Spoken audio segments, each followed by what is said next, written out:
Roger McGough is probably my all-time favourite poet. And people sometimes say, oh my God, is it not Seamus Healy or Yeats? And I have to honestly say, no, it's Roger McGough.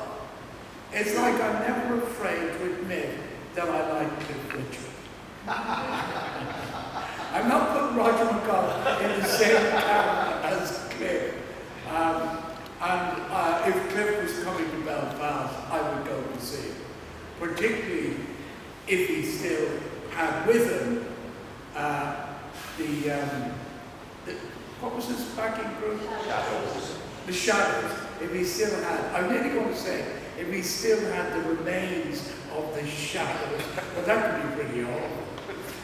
If he still had the Shadows. Anyway, I'm not drawing comparisons. I'm just saying I'm not afraid to admit certain things. Because it's interesting about Roger McGough.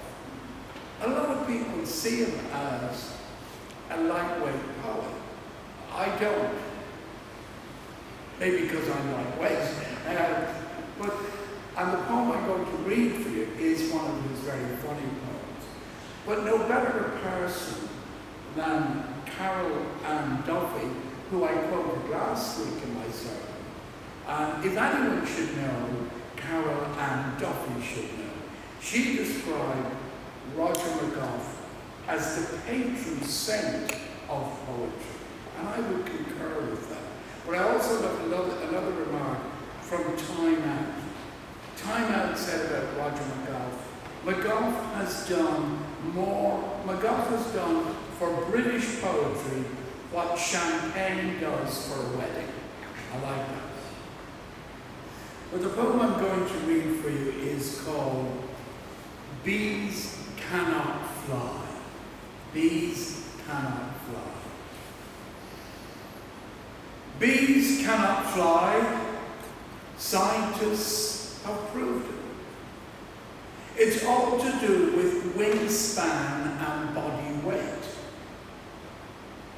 Aerodynamically incapable of sustained flight, bees simply cannot fly. And yet they do. There's one there, unaware of the dodgy ratios, a noisy bubble, a helium-filled steamroller, fat and proud of it, buzzing around the garden as if it were the last day of the spring sales, trying on all the brightest flowers, squeezing itself into frilly numbers 3 sizes too small. Bees can fly, there's no need to prove it, and sting. When stung, do scientists refuse to believe it? The hilarious poem, Bees Cannot Fly, by Roger McGough. Let us